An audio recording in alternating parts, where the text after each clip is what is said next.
Aqui a Ana Paula brincou que ela está de shorts, né? Mas nós estamos um solzinho brilhando, mas nós estamos todos de Havaiana, né? Nós estamos de meia, porque faz muito frio na nossa tarde. Então, assim, nós vamos indo bem gostosos na nossa casa e trabalhando, né? Porque parece que a nossa mola é essa, né? Vamos lá no nosso último bloco, né? Modos e modas, gostos e estilos compartilhados, né? Que nós vamos fazer, vão ser duas apresentações, porque vocês devem ter lido aí o problema que Mariana teve, e já conversei com ela pelo telefone, tentando animá-la a expor, mas ela está bem abatida. Então, vamos lá. Maria Cláudia, quer abrir? Sim, Ana, estou aqui. Vocês estão me ouvindo bem?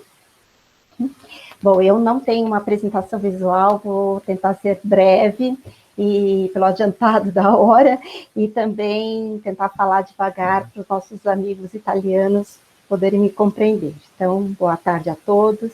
Eu agradeço muito o convite de estar participando dessa discussão e principalmente por ter podido publicar, né, um artigo na revista Dobras, principalmente com essa edição especial em que traz a semiótica.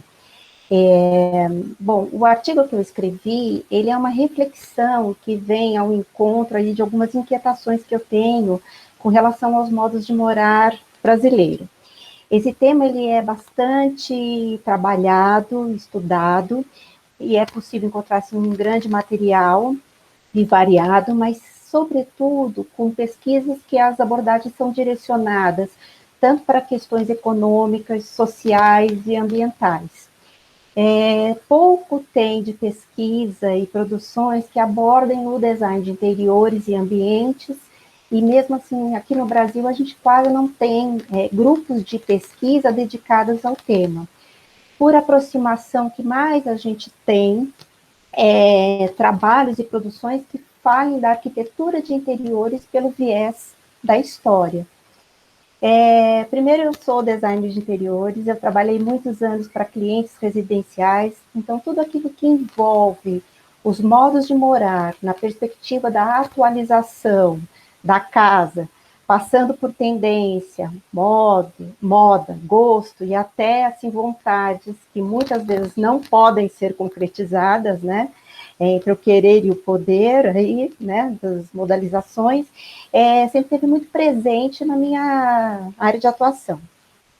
O mestrado em comunicação e semiótica, ele ampliou o meu olhar para as questões mais relevantes sobre esse espaço construído e principalmente com a relação dos usuários que estão nesse espaço, né? Então, mais precisamente de um tempo para cá, eu tenho buscado a aproximação da semiótica no campo do design de interiores. Então, tudo isso é muito incipiente ainda, né? Assim, eu acho que é uma forma de eu estar fazendo uns estudos e algumas produções com o intuito de contribuir principalmente para ter um pensamento melhor em relação ao papel do design de interiores na sociedade. O artigo, ele tem o tema Reflexões Sociossemióticas, os sentidos dos modos de morar brasileiro, que ele vai tratar a relação do modo de morar, o sujeito morador articulado pelo gosto da moda de morar. Eu acho que o grande aprendizado que eu tenho para o campo do design de interiores é que a sociossemiótica, ela, por garantir a investigação de objetos mais dinâmicos, né, como as práticas de vida, como o CPS tem um grande material que trazem essas práticas dos usuários em espaços como as instituições culturais, em comércios, em ruas, eu trago essa reflexão do mesmo modo, sendo que o espaço é a casa, local em que vão se desenrolar práticas domésticas atreladas às escolhas que os moradores fazem para esse espaço casa. E aí, nessa interação, o sentido de morar ele pode ser compreendido, né? A metodologia que a sociossemiótica utiliza, a partir aí dos encadeamentos de regimes de interação, que é proposto por Eric Landowski, é bastante útil para pensar os vários aspectos e desdobramentos, não apenas desses modos de moragem, mas também de práticas profissionais do design de interiores e de ambientes, na requalificação de espaços, articulando o interior e o exterior, entre outros aspectos. Quando eu escrevi o artigo, a gente estava no auge da pandemia, e me saltava aos olhos, que vem muito ao encontro do que nós temos discutido aqui sobre a moda, né, do corpo vestido, mas a moda da casa, como as pessoas, primeiros repórteres dentro das suas casas, como que estava aquele cenário em que a pessoa está colocada ali, nesse novo diálogo que se abre entre casa e aquele corpo que está ali comunicando. Então, nesse viés, em particular do artigo, eu fui capaz de construir o meu pensamento crítico sobre a moda da casa, imposta para todos, a qualquer custo, ou mesmo por questões de formato e composições que são replicadas para as classes sociais. Aqui foi um desdobramento, até por uma questão que já estava na minha tese, na minha dissertação de mestrado, que eu apenas dava uma pincelada em relação a esses formatos replicados, mas que agora, de um modo mais amadurecido, tem a possibilidade de estar estudando de uma forma mais ampliada, né? E eu acho que mesmo questionar assim, uma moda que é apenas seguida para ser visto como um sujeito de bom gosto, né? Que entra muito nos regimes de visibilidade que a gente estuda na sociossemiótica. Eu ressalto principalmente que a metodologia, ela faz ser possível a explicação que é vital para o design de interiores, que é um encontro entre o estético e o estético, na elaboração aí de um ambiente que faça sentido para os usuários, né? Algo que é extremamente benéfico para o campo do design de interiores e ambientes, que atualmente se apoia muito mais em referências do que produções inéditas. E que para que isso aconteça, né, com essas produções que são mais originais, e que tenha isso com mais frequência, é importantíssimo entender e ter a compreensão que a moda, ela tem o seu ritmo, mas ainda há muito espaço para presentificações de singularidades do usuário do espaço. Como eu achei interessantíssimas as discussões que a gente está tendo aqui hoje, realmente porque amplia outras possibilidades de estar desdobrando esse trabalho. Como eu falei, foi uma reflexão de certas inquietações que eu tenho, e eu acho que é a forma de eu entender, de pensar a contribuição da semiótica para o design de interiores e ambientes, produzindo reflexões que sejam críticas sobre esse papel. É isso que eu gostaria de falar, em relação ao trabalho que foi escrito, e eu acho que ainda tem muita coisa para se escrever e produzir para que saia um pouco do estereótipo do que é um design de interiores. Obrigada.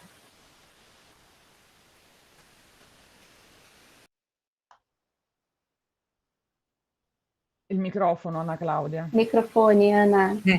Obrigada, Maria Cláudia. Simone eu não chamei, eu estou vendo o João aí, mas espero que a Simone esteja ouvidos e atenções aguçadas. Estou aqui sobrevivendo, esqueci de ligar a câmera. Bom, a Bianca vai conhecer hoje, vai levar aí, como a Patrícia, vai levar como nós somos resistentes, né? E como nós gostamos do tempo de estar junto. E esse é o caminho agora, Bianca, para você fazer o encerramento. Sì, bene, che onore. Allora, sarò molto sintetica. Innanzitutto, ecco, come potete ben vedere, purtroppo non parlo in portoghese, però ecco, ho cercato di tradurre, spero correttamente, le mie slide. e quindi il titolo del mio contributo per Dobras, per cui ringrazio Anna Claudia e Giulia per avermi coinvolto, è incarnare una cultura para traducila e innovala o BTS entre identità e alterità. La mia domanda di ricerca è quindi come andare ad analizzare con strumenti semiotici la relazione tra identità e moda, quindi come i vestiti, gli accessori rappresentano l'identità e come poi questa identità va a dialogare con l'altro. Per fare questo ovviamente sono partita dalla definizione di identità data sul dizionario di semiotica che ho sempre qui vicino a me di Greimas e Curtes e ci dicono che identità e alterità sostanzialmente conservano un minimum semico che va in modo da orientarli verso la distinzione. Perché l'identità, insomma, cito Greimas e Curtes, è un tratto o un insieme di tratti che hanno in comune due o più oggetti, e mentre l'alterità è ovvio che descrive gli elementi di differenza. Quindi questi tratti insieme possono essere considerati identificativi e vanno nella direzione di mantenere la persistenza, e questa persistenza poi viene analizzata da Lottman e poi da Fontanille, dal primo relativamente alla semiosfera e dal secondo relativamente alle forme di vita. Questa persistenza sostanzialmente riguarda il modo di mantenere la propria identità anche nel corso del tempo, e quindi la persistenza riguarda il modo di essere, il modo di comportarsi, il modo di vestirsi. E, però questo dialogo tra identità e alterità è sostanzialmente in continua evoluzione, perché i loro confini sono mobili e porosi proprio come quelli della semiosfera lottmaniana, e il fatto che questi confini sono mobili e porosi sostanzialmente permettono di ciò che sta all'interno della semiosfera, del nucleo caratterizzante di sopravvivere e persistere, e invece il dialogo che avviene con l'alterità permette di innovare ciò che sta all'esterno e quindi di resistere nel corso del tempo. Infatti possiamo dire che la semiosfera permette di circoscrivere il luogo e la specificità delle forme di vita, qua cito Isabella Pezzini e Francesco Sedda, che appunto vanno a delimitare un determinato spazio di significazione, tanto globale quanto ovviamente dotato di specificità. E appunto il centro della semiosfera nella direzione di ciò che prima ho anticipato e ho chiamato forme di vita, che Greimas insomma definiva come ciò che differisce dalla norma, mentre Fontanille nel 2015 dà una definizione più articolata, e quindi le definisce come organizzazione semiotica, ovvero dei linguaggi, caratteristiche di identità sociali e culturali, individuali e collettive, che appunto nel nostro caso vanno ovviamente a riguardare un piano dell'espressione e un piano del contenuto, e che sono un prodotto di testi, ovviamente oggetti e pratiche. Queste forme di vita come vanno analizzate? Vanno analizzate a partire anche dagli elementi di identificazione vestimentaria, dalla gestualità, dal modo di parlare, e quindi selezionando una dimensione plastica e figurativa di un total look nel nostro caso, dove abiti e accessori diventano tratti invarianti e ricorrenti che si trasformano in condizioni semiotiche necessarie per produrre i significati. E qui appunto mi rifaccio a ciò che Jean-Marie Floch nella sua ricerca a partire da queste tavole disegnate da Karl Lagerfeld relative agli elementi di identificazione istantanea di Chanel, appunto ad analizzare anche poi tirando in ballo categorie della storia dell'arte individuate da Wolflin, quindi come classico e barocco, e appunto ciò che cosa ci assicura? Ci assicura di identificare questi elementi persistenti che resistono anche allo spirito del tempo che è stato citato più volte all'interno dei vari interventi, si adattano quindi al gusto di un'epoca e diventano però allo stesso tempo caratteristiche di un universo tematico come quello di Chanel. Quindi abbiamo in questa prospettiva, possiamo considerare lo stile come un insieme riconoscibile di segni che è composto da motivi, forme, linee, qualità plastiche e figurativi che convergono nell'alternanza tra essere sempre uguale, quindi nella continuità, e nella rielaborazione stilistica, quindi la differenza con il passato, ovvero tratti di discontinuità. Quindi questa opposizione tra identità e alterità regola il processo di creazione estetica, dove imitazioni e innovazioni si succedono e da cui quindi emerge lo stile come un fenomeno connotativo.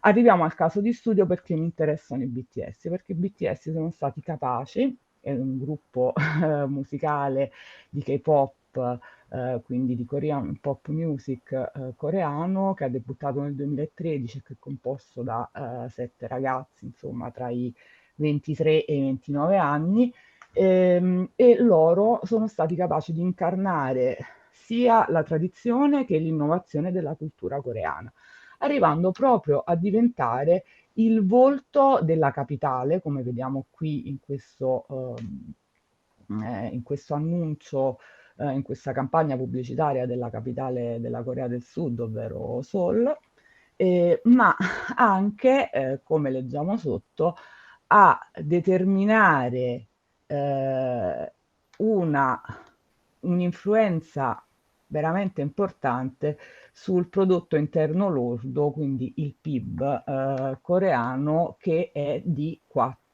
5 bilioni di dollari.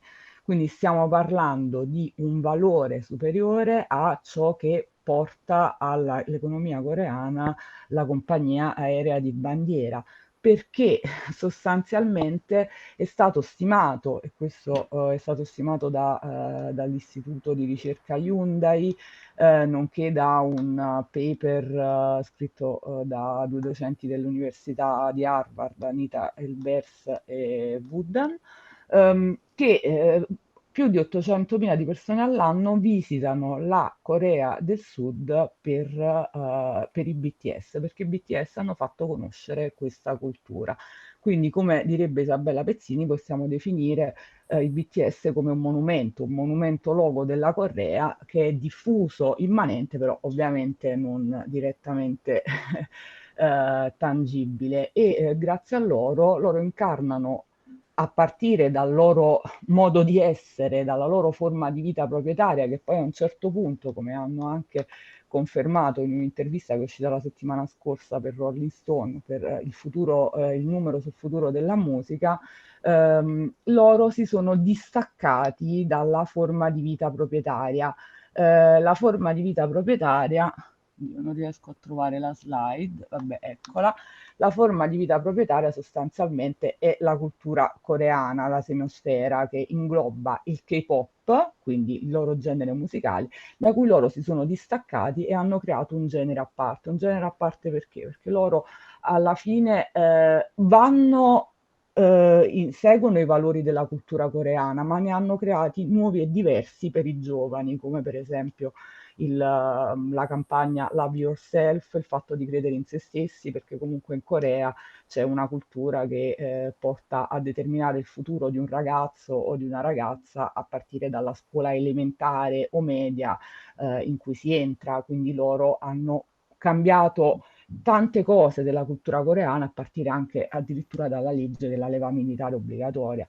E questo lo hanno fatto anche attraverso il loro stile peculiare. Ecco qua, avevo messo insomma delle immagini loro sono anche molto seguiti in Brasile, vediamo qui il loro tour di qualche anno fa, di un paio di anni fa a Sao Paolo, e il loro contributo è anche quello di essere un modello di mascolinità non tossica, e ciò è direttamente proporzionale anche al modo in cui si vestono, perché loro non hanno paura di indossare il rosa, colori pastello, piuttosto che abiti da donna come quelli di Chanel che vediamo qui. Perché Chanel non fa collezioni da uomo, oppure indossano abiti tradizionali o risemantizzati, come vediamo, questo è un video idol, o nella versione canonica.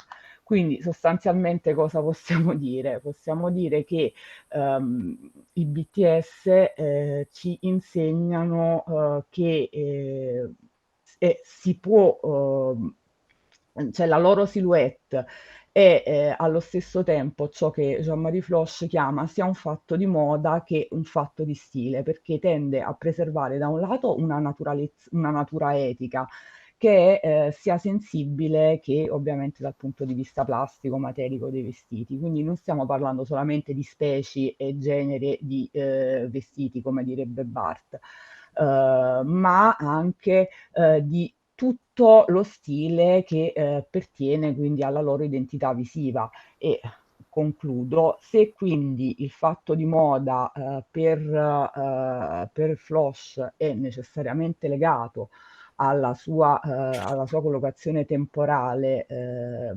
il fatto di stile assicura che nonostante l'obsolescenza delle tendenze e dei trend di alcune silhouette, grazie alla dimensione plastica caratterizzante, che appunto come abbiamo visto i colori sgargianti o gli accessori che vanno nella direzione degli elementi identificativi di Chanel come la WC o la Magnolia, i BTS in questo modo fanno sì che il loro nucleo identitario, i loro tratti caratteristici come descritti da Greimas e Curtés possano essere persistenti. Quindi a questo punto possiamo sicuramente affermare che il loro modo di vestire, la loro selezione vestimentaria corrisponde a livello figurativo a un'espressione di identità e di carattere, quindi a un fatto di moda, e a livello plastico a un'implementazione di un progetto di vita che poi diventa anche un fatto di etica, quindi per propugnare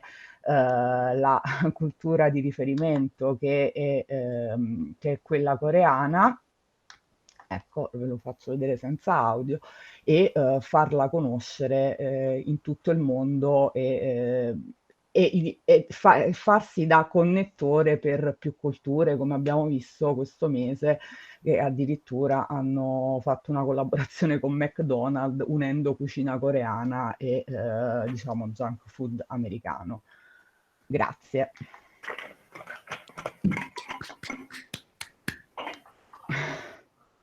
Grazie. E vamos lá. E vocês viram a velocidade do italiano da Bianca. E ela estava falando como o João, muito lentamente. Vamos lá. Sì, Simone? sentivo la responsabilità, insomma, di essere l'ultima alle 9:10 per noi e penso alle 4 per voi.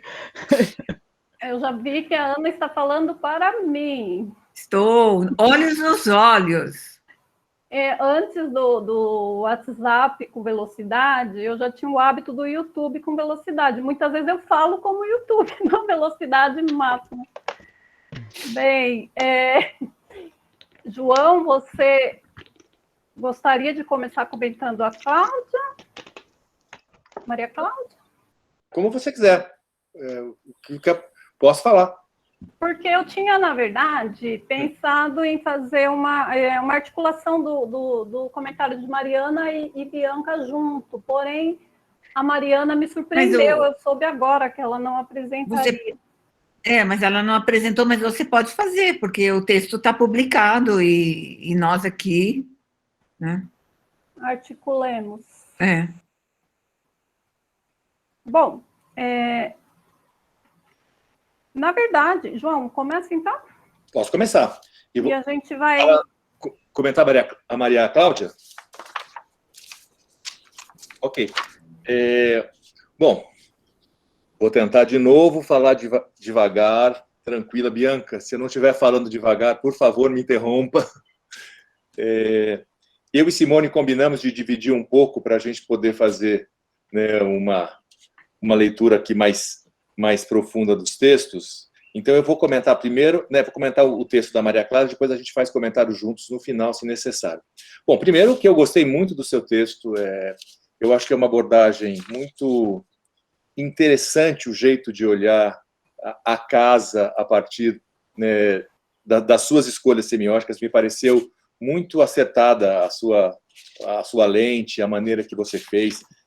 Eu, de fato, achei muito promissor. Eu acho que você tem ainda muitas coisas a desenvolver, me parece, mas já é um trabalho bem consistente e que me deixou muito contente de ler, enfim, me trouxe olhares que eu não estava conhecendo, ou pelo menos não tinha pensado. Tem uma questão que eu acho inicial, que me chamou muita atenção, que você coloca que dentro dos espaços domésticos, ou seja, dentro desses espaços da casa, as escolhas do que se coloca dentro não são escolhas aleatórias, na verdade, são escolhas que refletem quase que você fala em lembrete de quem nós somos, e de como é que a gente quer se apresentar para as pessoas. Então, eu acho que há, sim, uma questão identitária na maneira em que a gente faz as escolhas do que colocar nas nossas casas, que mostram quem a gente é. Só que eu acho que, talvez, isso não seja só uma forma identitária de nos apresentarmos. Porque quando a gente começa a pensar, por exemplo, em casa de decorador, que é uma coisa que a gente ouve falar muito, esta casa não representa quem eu sou, esta casa representa o arquiteto de interior que eu contratei para fazer a minha casa. Começa a ter uma certa manipulação do espaço doméstico por questões que não são questões tão identitárias, ou são questões identitárias também, porque me deixar apresentar por aquilo que eu não sou também é uma forma de apresentação identitária. Então, eu acho que talvez essas questões de que maneira as coisas que estão dentro da casa, você fala muito do colecionador, eu acho que é um dos aspectos, né? Tem uma escolha enorme do que mostrar, que talvez como trabalhar a relação identidade-alteridade ou a apresentação de si, né, possa ser um caminho também interessante. Porque você fala bem da questão do ajustamento, mas eu acho que tem uma questão de manipulação e de programação muito forte também nas maneiras de se desenhar esse espaço ou de se utilizar o espaço doméstico. Então, eu acho que esse é um ponto importante. Até pelas escolhas de moda, porque tem a cor, você menciona isso, tem a cor, que é a cor da temporada, a cor do ano,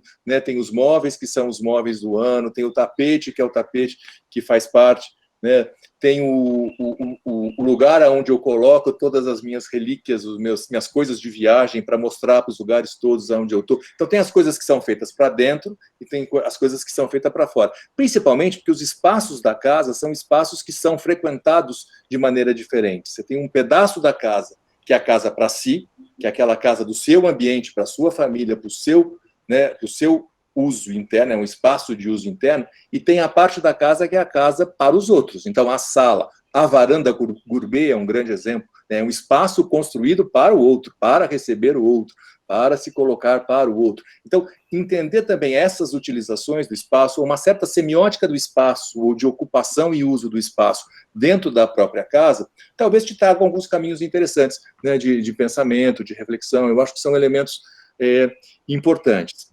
Um outro ponto também que eu acho que talvez este momento de pandemia trouxe, e que a gente precisa pensar bastante nele, né, porque a gente está vivendo exatamente isso agora, é que o espaço doméstico é, por natureza, um espaço da ordem do privado, né? A minha casa, na minha casa entra quem eu convido, na minha casa vão as pessoas, né, que eu quero receber, né, e eu organizo a minha casa para mim.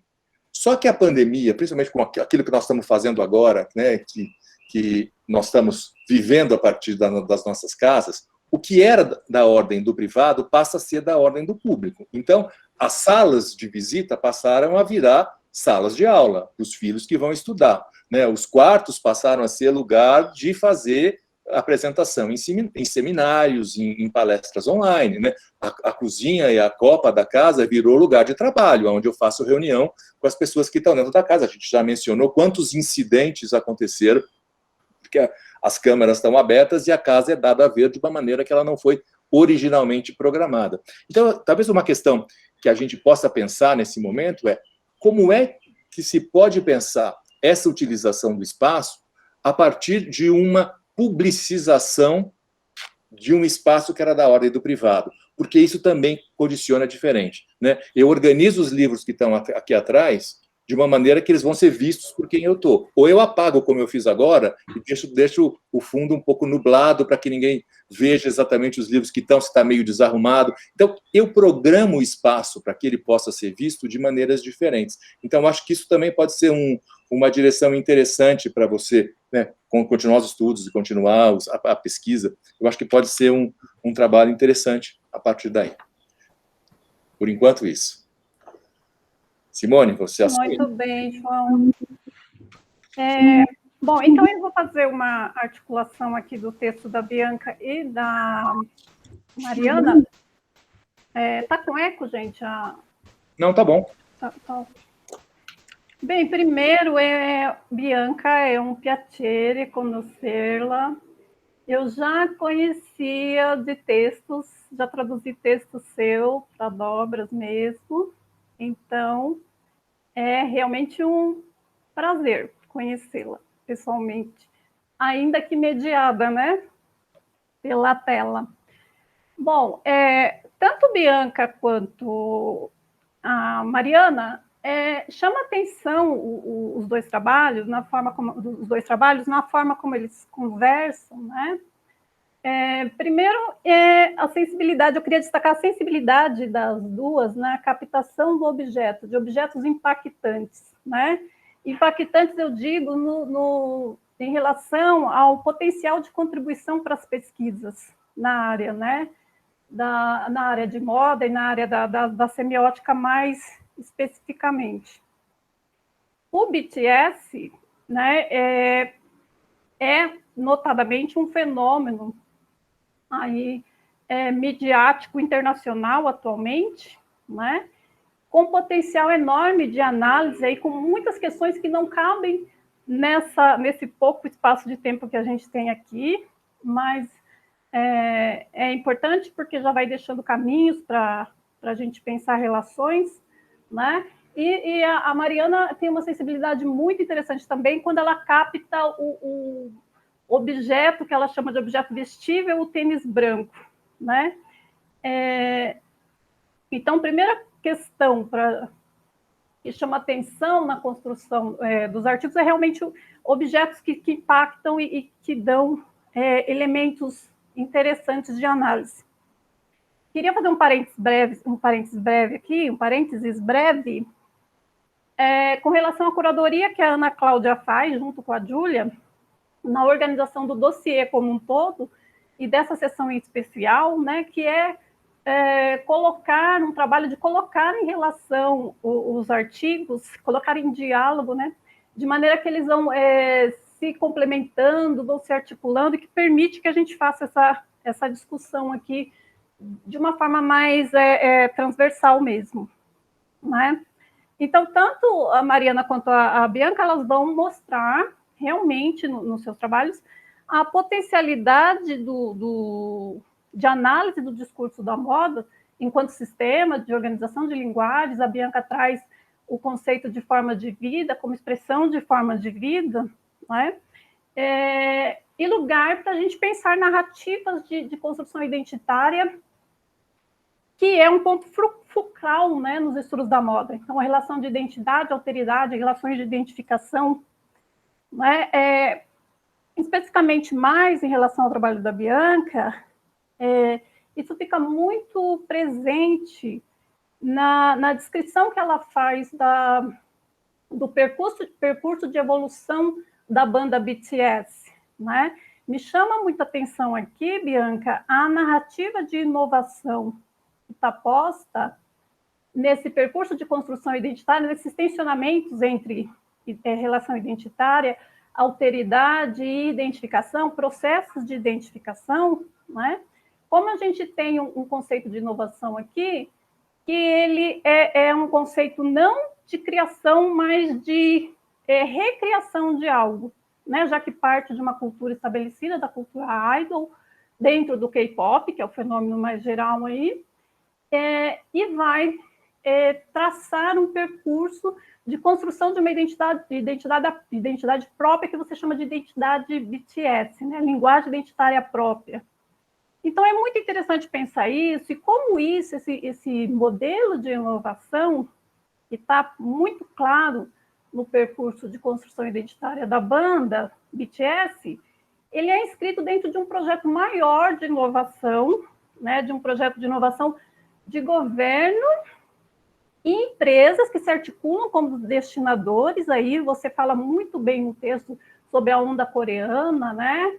O impacto disso na apresentação você toca um pouco, que é um trabalho de reposicionamento de imagem. Então, o que está dado aí é um trabalho de construção de imagem, de reposicionamento de imagem, mediante a desafios das complexidades contemporâneas, né? Então, por trás da banda BTS, você tem toda uma organização geoeconômica de projeção de imagem, né, de país, uma reestruturação econômica, política, social, que consegue atingir, inclusive, uma disposição geopolítica, né? Então, se colocando aí como modelo a ser seguido. A banda BTS, ela se coloca ali como um lugar de expressão de tudo isso, e a gente pode pensar como um caso de sucesso, né, dessa expressão.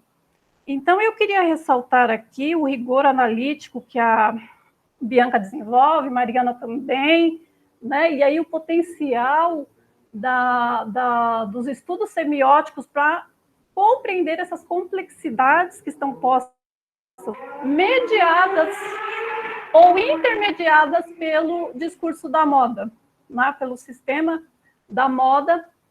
Quem sabe pensando numa proposição aí de pensar a moda de uma forma mais incisiva como um elemento de estruturação do social, né? Que eu acho que é um projeto que está no trabalho da Ana, que está no CPS, já não é de hoje, né? E no trabalho das colegas italianas também, a gente percebe isso muito.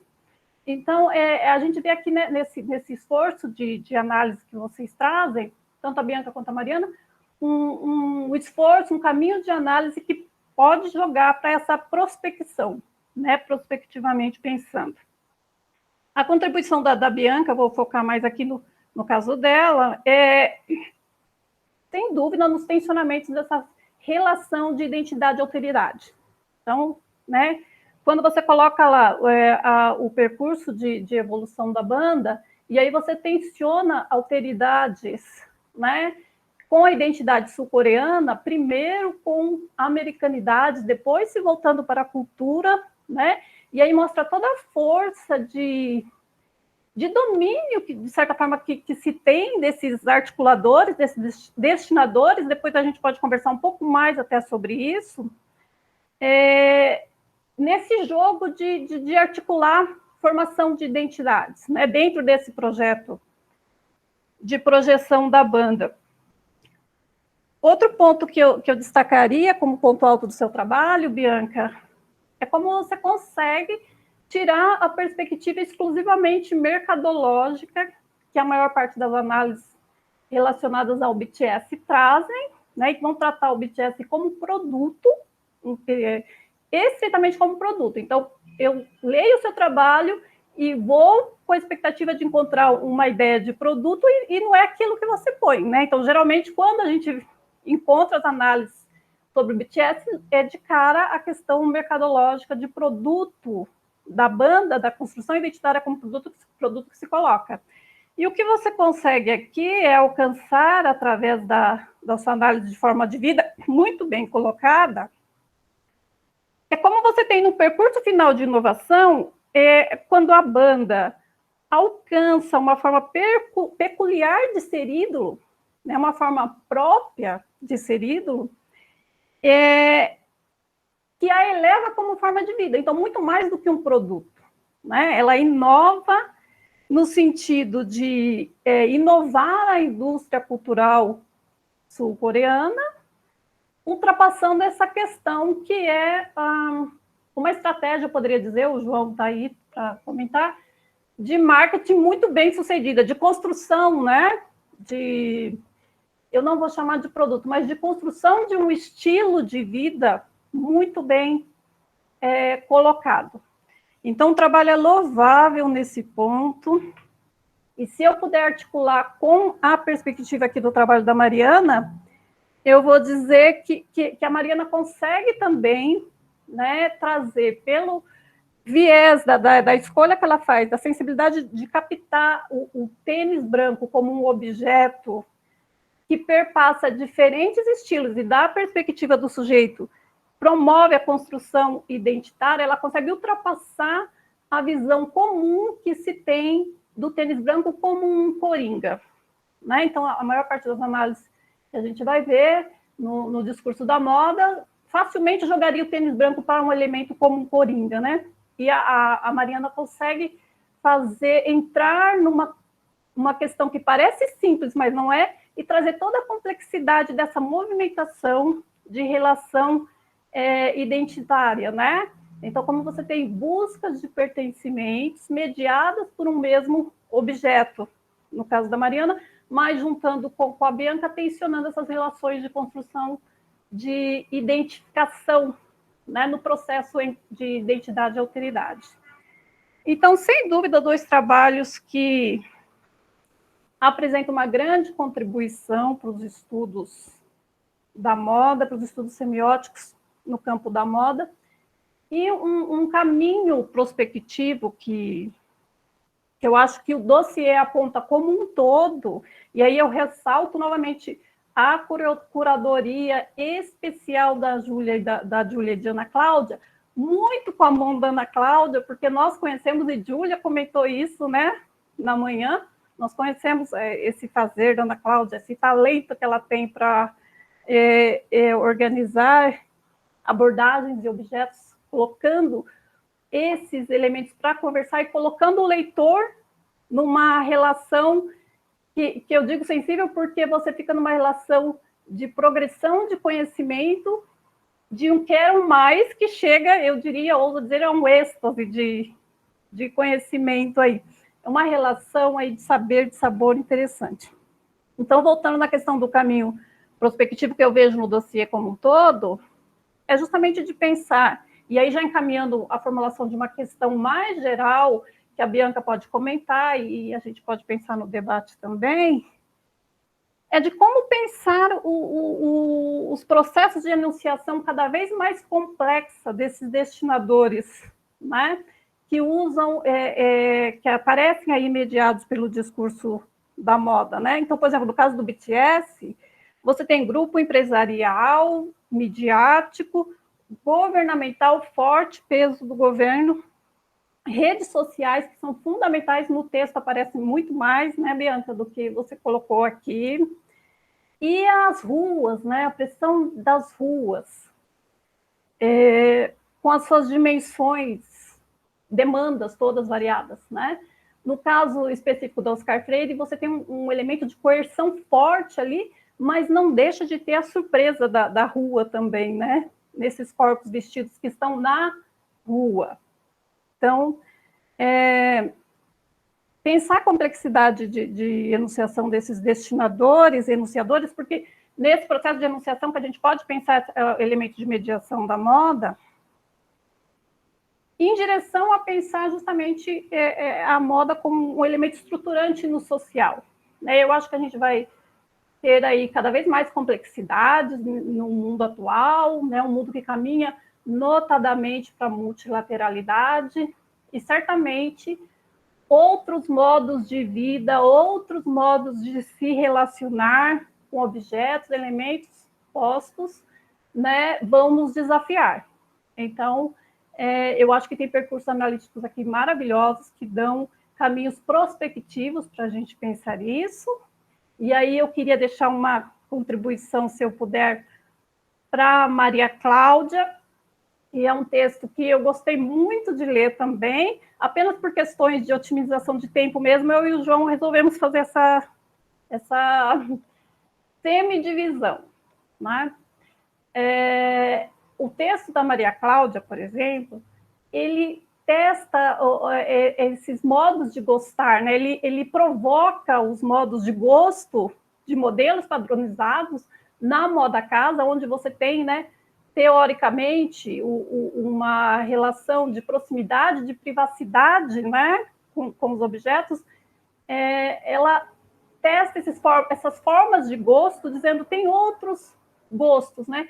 Então, o trabalho da Maria Cláudia, ele é gostoso de ler, é um alento, e ele mostra formas de resistência, né, a elementos coercitivos, propondo, né, através da sociossemiótica do Landowski, relações de interação que vão dar outros gostos, quem sabe outros gostos, né, mas outros modos, né? E aí a gente volta lá para o título da nossa sessão, de se relacionar, né, mediante as expressões, as manifestações dos sistemas da moda, dos objetos que estão aí captados de uma forma mais geral no sistema da moda. Então é isso, não vou me alongar muito, porque eu sei que nós estamos com o tempo bem adiantado, né?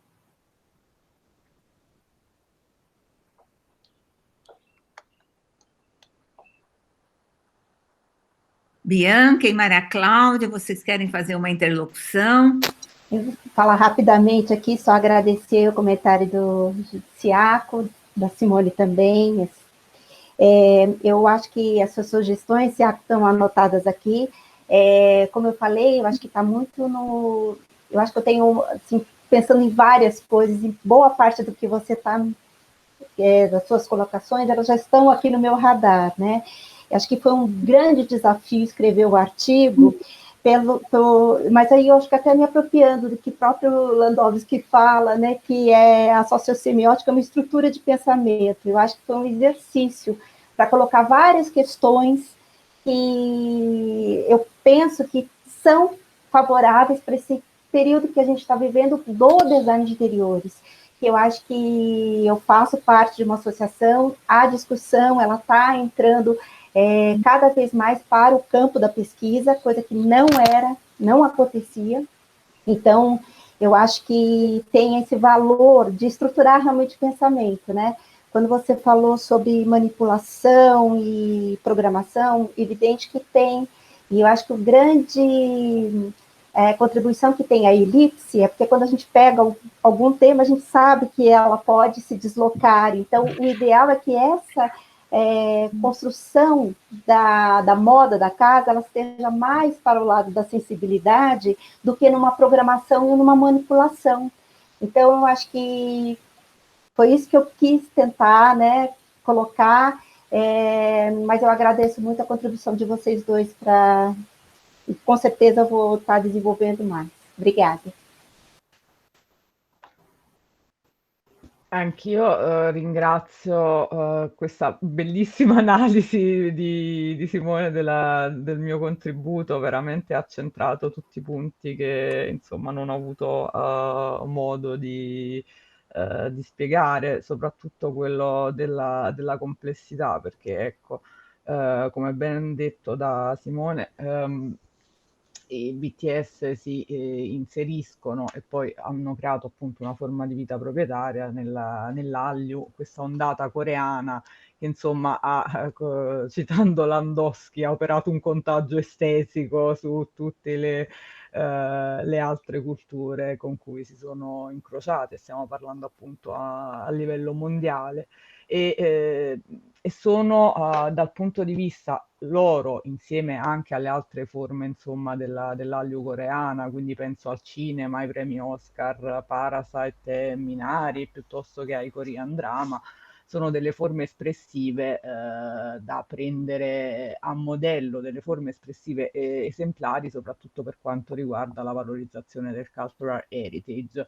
Quindi sì, insomma, questo è il primo punto della mia ricerca che sto facendo in modo da poter da poter espandere il potenziale per poter andare a toccare i vari punti dell'allio, in modo da poter anche ricavare una tipologia che possa essere utile, per esempio, in una cultura che ormai ha raggiunto un grado di saturazione come quella nostra italiana, dove siamo arrivati a un punto in cui non ci riusciamo più a valorizzare, forse perché c'è troppo, ecco. Quindi grazie, grazie mille per tutti i complimenti e per tutte le osservazioni interessantissime. Ana, posso fazer só uma pequena observação? Claro. Que eu acho que pode ser interessante no fim dessas discussões que a gente teve durante o dia, por sinal, muito, muito produtivas.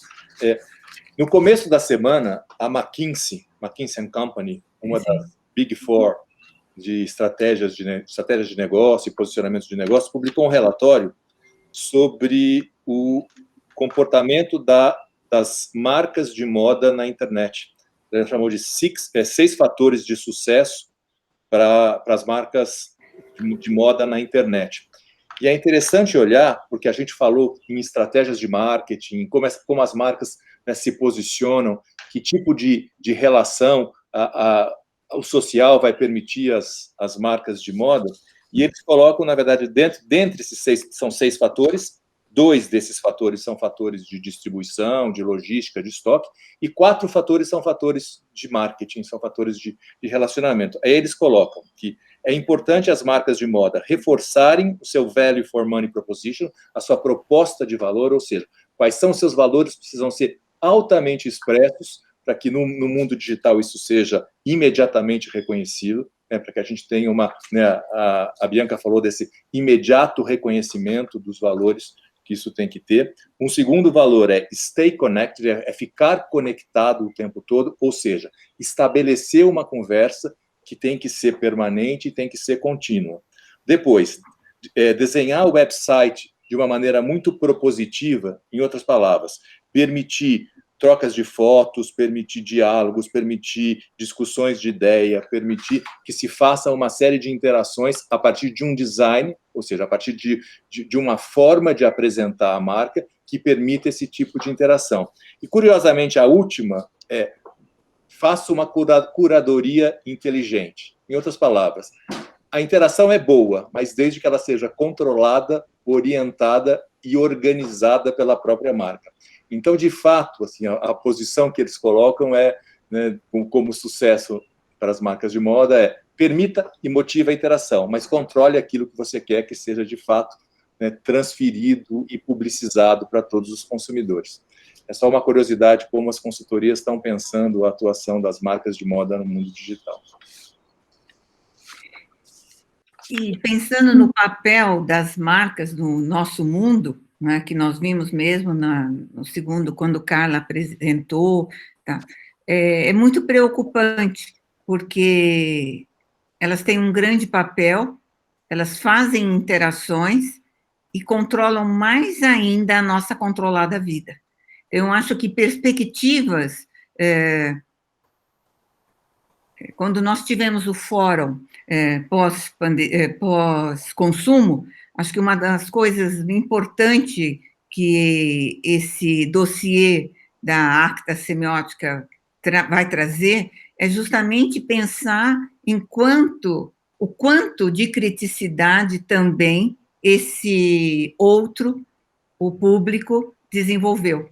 E a abertura ou não para a negociação. Eu acho que as marcas, elas terão, e isso que me assusta muito no projeto coreano, é a imposição fechada de um modelo quando eu tenho um público que sedento de abertura e de realizações pessoais.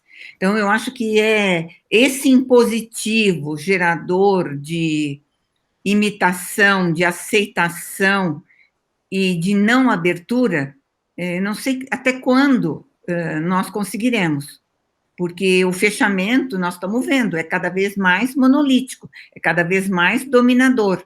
É para o mundo global um império da fórmula coreana. Então, esse estésico, Esse estésico é de que maneira? Ele não é um estésico contagiante. Ele é um estésico absolutamente de catársico. E, nesse ponto, como é que nós revivamos o modelo? Porque se ele é catártico, eu viverei outras catarses. Então, como é isso?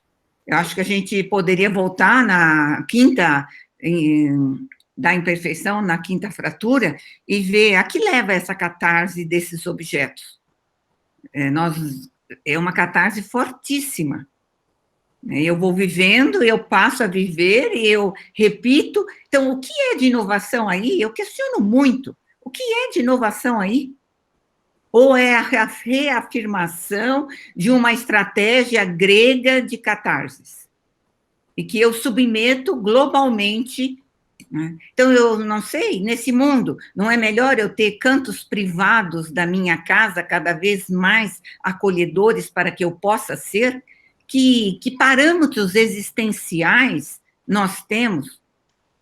Para nós que a liberdade era uma construção, como é que nós estamos cada vez mais na obediência, na serviência, na submissão? Então, a lógica calculada é só para uns. E a lógica calculada por outros? Eu não sei a quanto que nós resistiremos às coerções sociais e essas causalidades programadas. Então, eu acho que com fenômenos como o BTS, eles mostram isso, é por demais. Então, eu acho que é um excedente de controle. Então, não sei, eu reagiria com todas as minhas forças, que temos que ter outros grupos de fórmulas, com outras formas de vida, com outras proposições, porque nós precisamos, para existir, de outras situações. Não sei o que muito aqui é do mercado, né, mas eu acho que é uma questão que nos toca profundamente, em todos os setores da vida. Então, fala assim, a Simone falou, a grande coisa que você não fez é não colocar isso enquanto produto, mas é mero produto de uma visão mercadológica de tudo que nos cerca. Sim, eu concordo, produto, mas eu estou dizendo, o que eu quis dizer, ressaltar, em termos de estratégia de colocação desse produto. Sim, enunciação, né? Que é isso que ela coloca. E a questão da inovação, muito embora tenha-se muito falado, né, é preciso pensar na qualidade dessa inovação. E é por isso que eu penso que, no caso do BTS, você tem uma inovação que não é uma ruptura, é uma inovação que é uma recriação muito bem planejada, né? E a Bianca pode falar melhor, porque daí você pega elementos dessa cultura idol que são globalizados, já reconhecidos e aceitos, e parte dali para criar uma linguagem identitária. Mas o quanto essa linguagem identitária vai oferecer caminhos outros de livre expressão, né? E isso é altamente questionável, é um projeto bastante fechado. Eu acho que a Bianca quer falar. Sì, però ecco, la storia di BTS in realtà è controversa, in quanto loro debuttano presentandosi come gli anti-idol, cioè l'anti-gruppo, diciamo, normale del K-pop, della Korean pop music. Infatti loro passeranno molti, ma molti anni prima del successo che poi è stato in realtà determinato non dal mercato, ma dal supporto del fandom, che hanno riconosciuto il loro potere di rinnegare i valori in cui gli adolescenti della Corea contemporanea non si riconoscono, e a un certo punto la nazione li ha dovuti riconoscere per forza, ma loro sono stati prima riconosciuti dall'estero e poi quest'anno, perché sono arrivati al top delle classifiche, sono stati riconosciuti dalla loro cultura. Quindi in realtà è stato un processo inverso, perché loro non venivano neanche riconosciuti come un gruppo musicale, insomma, meritevole di attenzione dai media coreani. Sono 2 anni che, insomma, sono diventati, anche in seguito al fatto che poi i turisti andavano lì e ci si è resi conto che andavano lì per loro. E a questão Quindi, dos fandoms é outra questão, né? Que eu acho que entra nessa coisa que eu tentei pensar aqui da enunciação complexa, né? Que eu acho certo, que dá análise, campo de análise aí também, desculpa. Né? certo, però la loro agenzia, perché ecco, c'è tutta ci sono varie cose come vengono costruiti questi gruppi, e lì le altre agenzie praticamente impacchettano e hanno delle regole, hanno delle strategie e hanno delle tattiche che la loro agenzia, che ora vabbè ha cambiato nome, prima era Bigit, ora è Hybe, ha sostanzialmente applicato solo in parte, solo per quella parte che serviva per lanciarli sul mercato discografico nazionale, per la parte insomma dell'allenamento, della formazione, però tutto il resto è stato rinnegato, ecco, quindi volevo solamente portare all'attenzione questo tratto, insomma, che mi sembra importante. Grazie. Alguém presente quer fazer alguma observação, quer fazer algum comentário, quer relacionar Penso siamo rimasti da as soli. outras portas? Podíamos até abrir todas as janelas, que somos poucos, somos 14 aqui, né, finalizando. Alguém quer fazer algum comentário?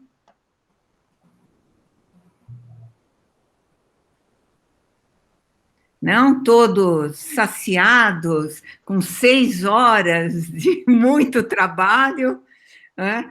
Então, que a gente continue lendo a revista Dobras, que realmente ela possa germinar vários estudos, que a gente possa estar no colóquio de moda. Eu convidei a Bianca aqui para estar no colóquio de moda. Nós temos até o dia 13 de junho para essas inscrições abertas. Eu acho que é muito importante nós termos modos de realmente montar a internacionalização, participando dos nossos eventos que estão aí. E enquanto eles estão online, eu acho que a abertura é mais fácil. A Marília eu convidei também, mas a Marília disse que na abertura do semestre é muito difícil. Mas, gente, a abertura do semestre é a abertura do semestre. Daqui a pouco, vamos participar, Marília. Professora, eu não posso tirar licença durante os meses de setembro e outubro. Não, mas não tem que tirar licença, você participa da sua sala. Eu sei, mas eu estou dando aula. Eu não posso cancelar, entendeu? Nem participar, né, eles, porque, infelizmente, o português não é língua franca. Tem isso também. Também isso. Essa é uma associação, uma federação, né, a Isabela não está aí, essa é uma federação românica de semiótica. E o nosso propósito é que compreendamos a língua, pelo menos as línguas românicas. E eu acho assim, antes eu tinha toda a prudência de falar em um evento, lentamente, traduzindo, seguindo o protocolo de respeito ao outro e falando muitas vezes a língua do outro. Politicamente, hoje eu falo português, porque fazemos semiótica em português. E acho que é muito importante que os italianos leiam português. A dificuldade da Maria Pia é inconcebível. Por que eu posso entender italiano e uma italiana não entende o português? Então, é só abrir o ouvido, né? Então, a gente fala isso, mas é uma luta diária. A Bianca está aqui na FEDRUS e é uma luta diária.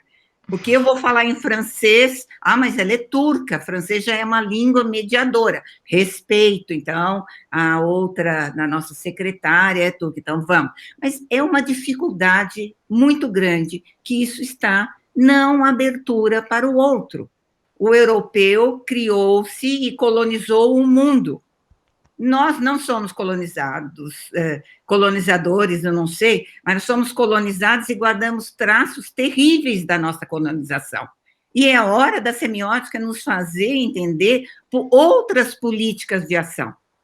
E de fazermos políticas de como cruzar. Estamos aqui em 2 países, que são os países mais criativos na semiótica que fazem do social, que estão preocupados com esses trabalhos. Então, a Bianca é quase que a alma viva da Fedros aqui, além de mim, representando do lado de cá do Atlântico, é uma luta que vai continuar, né? Pela língua, pela semiótica e pela troca.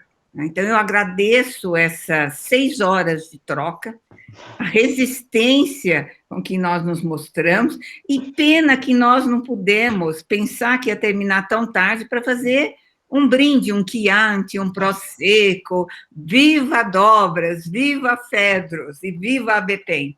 Muito obrigada a todos e que a gente possa fazer outras publicações. Tá? Kátia, muito obrigada pela parceria. Sem você, Dobras, não existiria esse dossiê, porque fazer uma revista que passa por 3 pareceristas, porque é mentira que passa por 2. Um fala sim, o outro fala não, aí você manda para um terceiro, aí você conversa com o terceiro. Eu não sei. Esses protocolos de ser revista qualificada agradam uns. E eu acho que se você tem jeito de fazer de outras maneiras, mas as nossas instituições dizem que só somos avaliados assim, né? E essa talvez seja a mais alta submissão que nós temos às entidades anglo-americanas, né, de nos avaliar. E não sei até quando seremos submissos. Então, Bianca, não somos submissos só a grupos e produtos que somos obrigados a conviver a esses valores, mas somos submissos à própria língua, somos submissos à própria maneira que temos de fazer os cruzamentos, né? E não sei como vamos lutar, né? Então, mas estamos lutando. Eu acho que o importante é não desistir nunca. Calar, jamais. Tá? Então, adiante, muitas novas análises, quem sabe conseguiremos fazer outro número, e a Kátia espera o livro, eu vou fazer o livro. Né? Tá Olha, eu quero dizer... Aí o livro. Ainda não apareceu por aqui, Simone. Não apareceu mas por lá. O projeto é antigo, né? O projeto antigo. Tem 6 anos. Inclusive, lendo esse dossiê, eu pude percorrer vários caminhos, né? Que a gente já trabalhou junto, a Ana, a Kátia, a Ana estão muito à minha frente nisso, mas eu consegui pegar uma boa parte, não vou dizer boa, uns 10 anos para cá, vai, ou mais, de 2005 para cá. E aí, lendo o dossiê, a gente vai revivendo. Queria dizer também que a entrevista da Ana está maravilhosa. Foi por onde eu comecei a ler o dossiê. Quando eu peguei aquilo, eu fiquei emocionada com tanta, né, abordagem interessante. E por onde começar? E aí, ao invés de seguir o percurso programado, como eu disse, um trabalho de curadoria maravilhoso que está posto ali, eu decidi começar pela entrevista, e ali é de uma riqueza, de uma sensibilidade. Parabéns a Kátia, que entrevistou, Ana, que se colocou ali de forma fundamental, plena, para entendimento da teoria, dos avanços, do percurso feito. E, claro, eu lembrei do projeto do livro. Vamos tentar dar conta. Eu acho que eu queria só dizer, primeiro, que acho que a resistência é aquilo que a Ana Cláudia, principalmente, nos ensina a fazer, né? É criar evento, é criar publicação, é trocar, criar encontro, isso a Ana é incansável, como muitos daqui já disseram. E depois, para mim, ter a Ana na moda, ou ter tido, né, esse espaço privilegiado, eu acho que de interlocução com a Ana Cláudia e com a semiótica através dela, é um privilégio muito grande para a área. Eu acho que assim propiciou uma expansão de pensamento, deu fundamentação para a própria associação, porque moda, acho que fora também, né? Mas é uma área muito nova, né?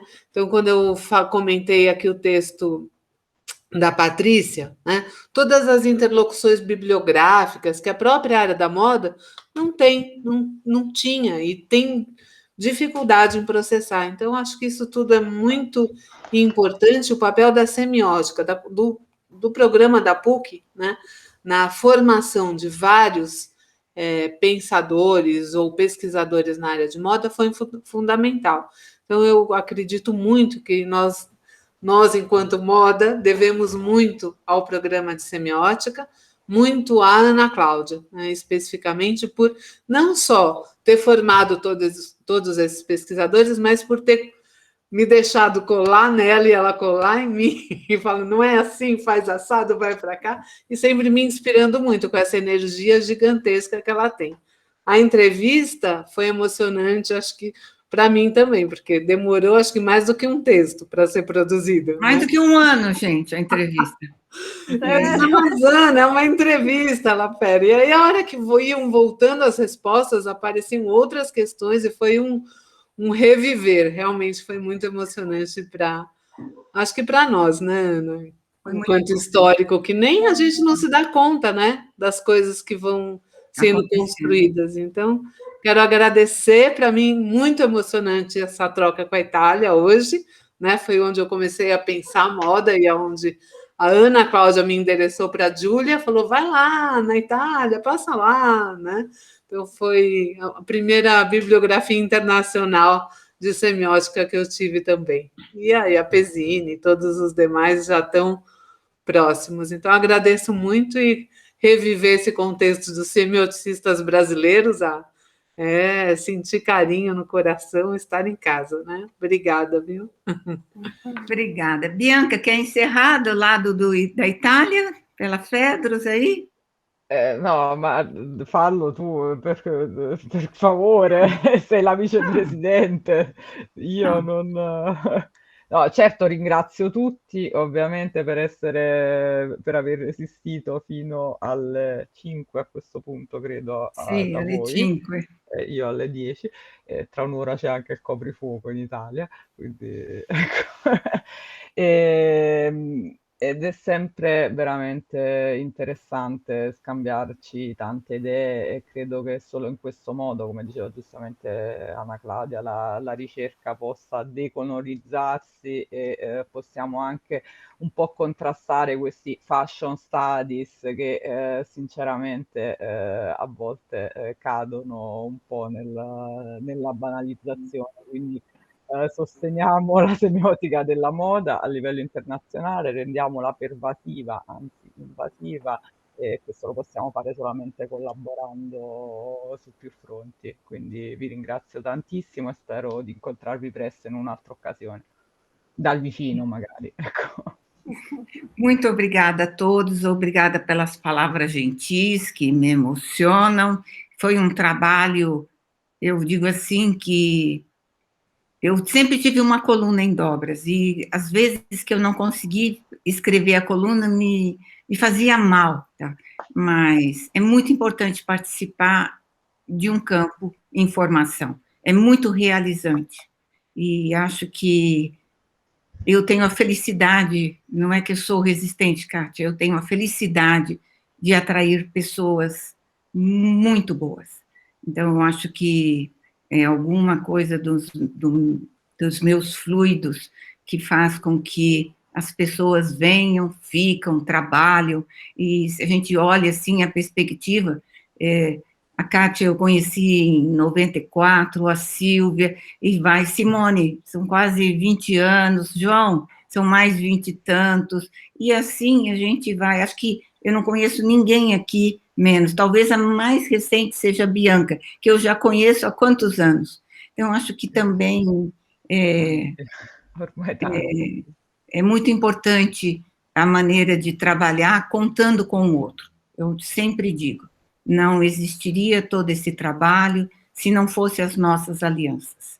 E que a FEDRUS, ela carregue isso, né, que ela possa ser uma federação que ela se projete em alianças e não em competitividades entre as semióticas.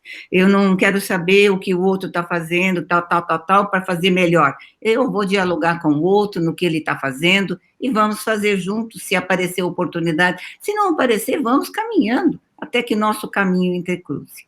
Acho que nós temos que crescer somando as forças, não dividindo, sem oposicionismo. Boa noite aí na Itália, boa tarde aqui, um chá para todos.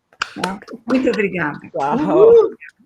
Ciao. E o vídeo vai estar disponível na FEDRUS, no site. Sì, l'ho registrato, però sono 6 ore di video, quindi devo capire se tagliarlo insieme, se tagliarlo, metterlo in blocchi, devo un attimo... Temos ótimos editores de vídeo também, vamos fazer ótimas edições, já vamos fazer outros produtos. Né? Para que sejam vistos pelos blogs, eu quero 1000 ideias. Obrigada a todos. Tchau, boa noite. Saudades. Ciao. Obrigada, Bianca, pelo suporte a todos aí. Figurati, Anna Claudia, grazie a te. Ciao. A Giulia è da onde? È di Bergamo o è da università? Penso sia, sì, l'Università di Bergamo, però lei è a Milano. Credo. No, a Rovagnolo. Ah, ok. Conosce? No. No, anche non lo Sarà un paese piccolo, non lo conosco. Buon riposo. Ciao. Grazie. Ciao, buona serata. Ciao. Buona serata. Ciao.